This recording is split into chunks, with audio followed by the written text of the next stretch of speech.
Kali ini kita akan membahas tentang keberadaan, atau dalam istilah filsafat disebut ontologi, sebuah bidang yang berusaha menyingkap pertanyaan paling mendasar dari seluruh pengetahuan manusia.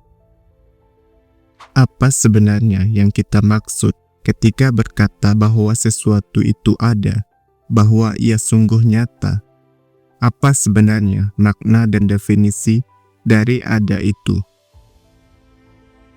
Walaupun tampak sepele, tetapi sesungguhnya pertanyaan itu adalah dasar dari semua pemikiran manusia. Sebelum kita berbicara tentang kehidupan, kebenaran, atau tujuan, kita harus lebih dulu memahami kenyataan bahwa sesuatu itu memang ada dan nyata. Karena tidak mungkin kita memahami sesuatu yang tidak ada. Tidak mungkin kita membuat definisi atau menyusun gagasan tentang sesuatu tanpa tahu apakah dia ada atau tidak. Karena itu, sebelum kita mencoba memahami suatu objek apapun, kita harus terlebih dahulu memastikan keberadaannya. Bayangkan seseorang ingin menulis buku tentang kebahagiaan. Ia bisa menulis panjang lebar, memberi banyak contoh, dan mengutip berbagai teori.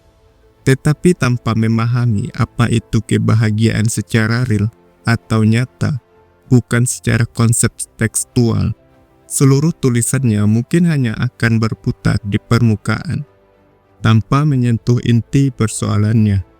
Hal ini terjadi karena akibat konsep kebahagiaan secara tekstual sangat banyak, sehingga teori tentang kebahagiaan pun banyak dan seringkali berbeda, bahkan saling bertentangan. Karena itu, sebelum menulis lebih jauh, ia perlu memastikan terlebih dahulu apa itu kebahagiaan secara real atau nyata. Apa yang dimaksud dengan kebahagiaan itu sendiri? Apa kebahagiaan itu merupakan peristiwa yang terjadi di dalam hidup atau ada di pikiran kita? Atau mungkin juga kebahagiaan itu hanyalah reaksi kimia yang berlangsung di otak. Jawaban terhadap pertanyaan ini akan menentukan arah seluruh pemahamannya. Jika kebahagiaan dianggap sebagai peristiwa, maka orang tersebut akan berusaha menciptakan atau mencari pengalaman tertentu yang bisa membuatnya bahagia. Misalnya dengan traveling, mengejar prestasi, atau memiliki sesuatu yang diinginkan. Fokusnya akan tertuju pada kejadian-kejadian di luar tubuh yang dianggap dapat memunculkan rasa bahagia. Sementara, jika kebahagiaan dipahami sebagai pola pikir, maka perhatian akan berpindah ke cara seseorang menafsirkan peristiwa yang dialaminya. Dalam pandangan ini, kebahagiaan bergantung pada bagaimana seseorang memaknai hidupnya, bukan pada apa yang terjadi di sekitarnya. Dan jika kebahagiaan dianggap sebagai reaksi kimia di otak, maka pembahasan akan diarahkan pada mekanisme biologis, bagaimana hormon atau neurotransmitter tertentu yang dapat mempengaruhi perasaan manusia. Dalam pandangan ini, kebahagiaan menjadi sesuatu yang dapat diukur dan diatur secara fisiologis. Dari contoh ini, kita dapat melihat bahwa sebelum berbicara tentang bagaimana kebahagiaan diperoleh, kita harus terlebih dahulu memastikan apa kebahagiaan itu sendiri. Jika maknanya tidak jelas, maka seluruh penjelasan yang dibangun di atasnya pun akan menjadi kabur. Dasar logika ini juga berlaku ketika kita berbicara tentang eksistensial.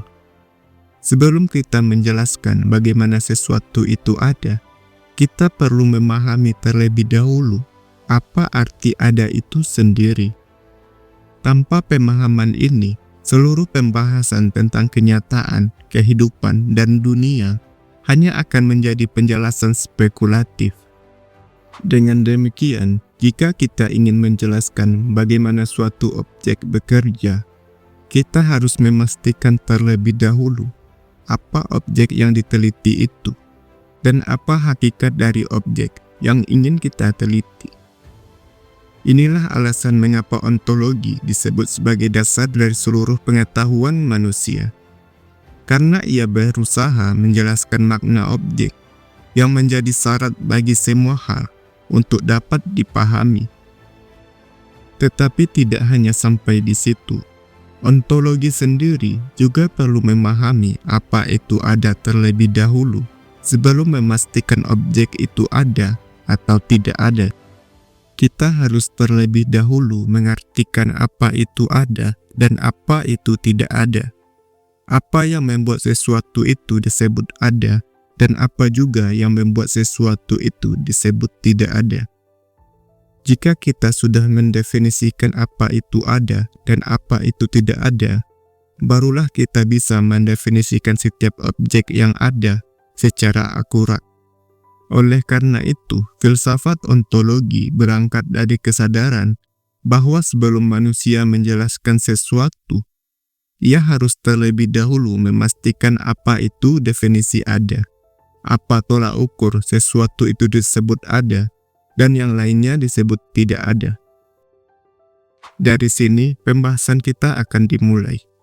Kita akan menelusuri makna ada, bagaimana ada menampakkan diri sebagai eksistensi, dan bagaimana setiap eksistensi memiliki esensi, yang menjadikannya dapat dikenali sebagai sesuatu yang berbeda dengan yang lainnya. Tiga hal ini, ada, eksistensi, dan esensi, yang akan menjadi dasar dari seluruh pembahasan tentang ontologi.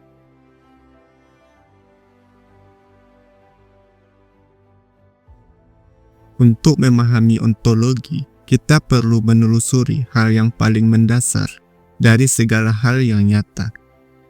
Segala sesuatu yang tampak, benda, makhluk hidup, pikiran, bahkan waktu, hanya mungkin dikenal karena ada sesuatu yang menjadi dasar dari semuanya. Dan dasar itu adalah ada, atau dalam bahasa filsafat disebut being. Ada bukan prinsip yang bisa diukur atau dilihat. Ia bukan juga hukum yang mengatur benda-benda. Ada adalah kenyataan paling mendasar yang membuat segala sesuatu dapat hadir dan dikenali. Atau dengan kata lain, ada adalah kenyataan bahwa ia hadir dalam realitas. Tanpa ada, tidak akan ada apapun yang bisa disebut nyata. Kita jarang menyadarinya, karena kita selalu sudah berada di dalamnya. Segala yang kita alami, berpikir, melihat, merasakan, semuanya terjadi karena berada di dalam ada itu sendiri. Kita tidak bisa memandang ada dari luar, karena ada tidak berada di luar objeknya. Dan kita sebagai pengamat pun sudah beroperasi di wilayah ada itu sendiri. Tetapi ada juga berbeda dengan realitas.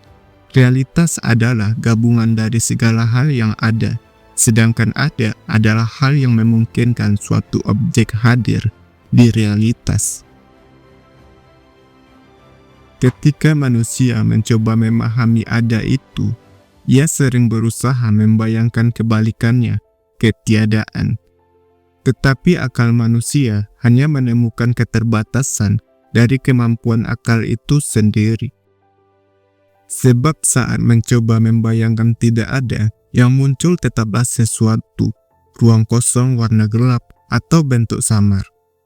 Bahkan membayangkan tentang ketiadaan pun, akal kita masih bekerja di dalam ada.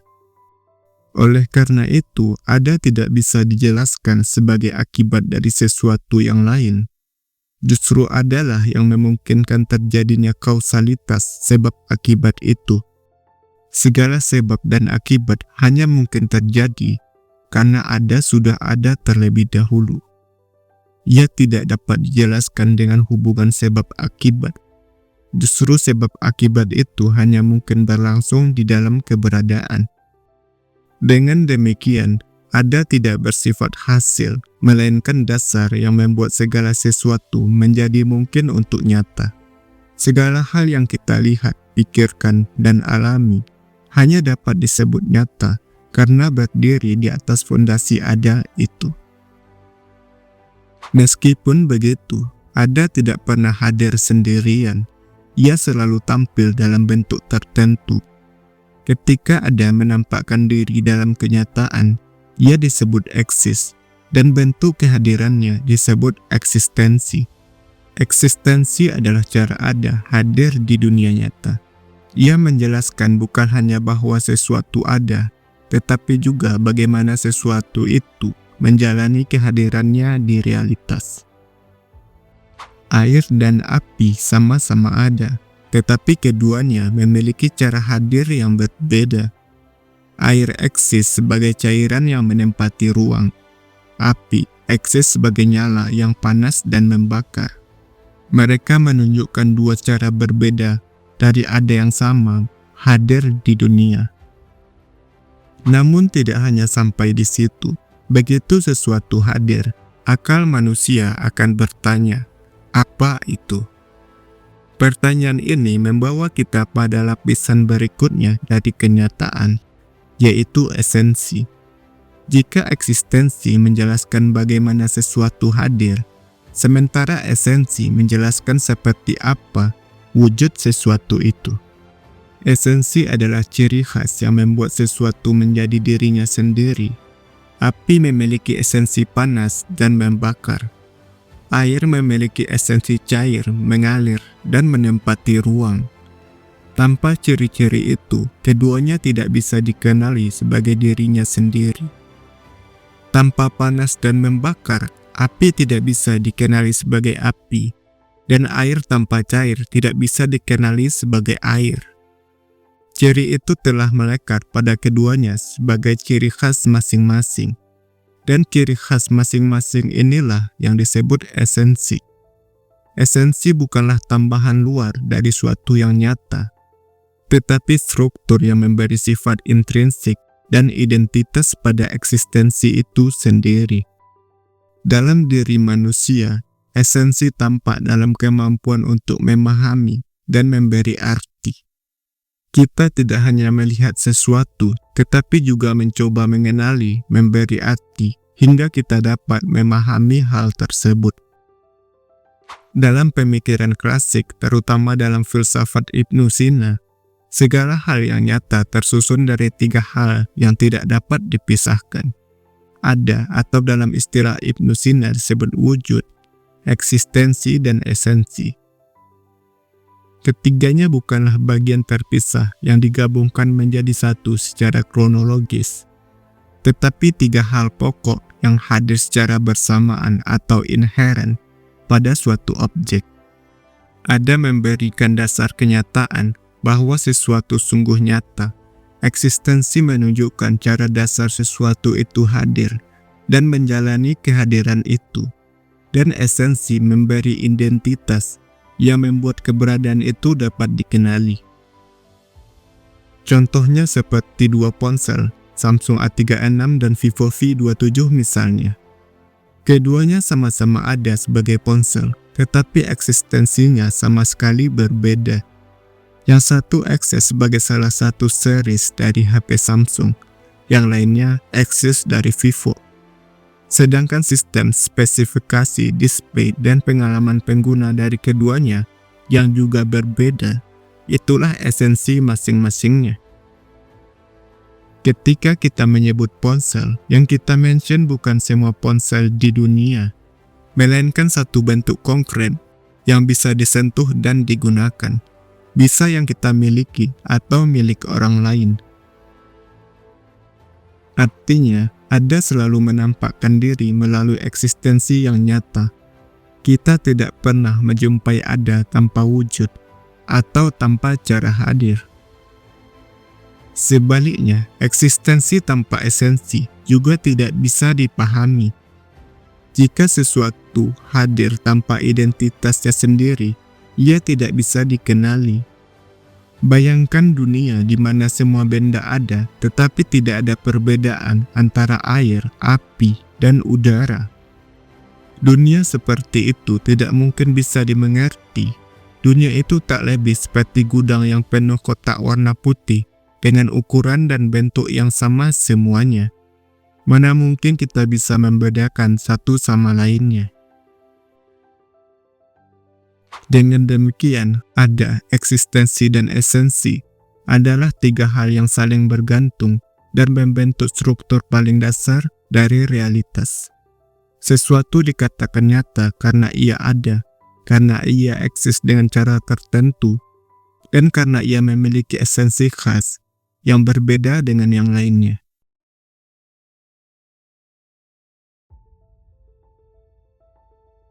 Dari seluruh pembahasan tadi, dapat disimpulkan bahwa ontologi merupakan dasar dari seluruh bentuk pengetahuan manusia. Karena ia menelaah apa yang dimaksud dengan ada dan bagaimana sesuatu dapat dinyatakan nyata.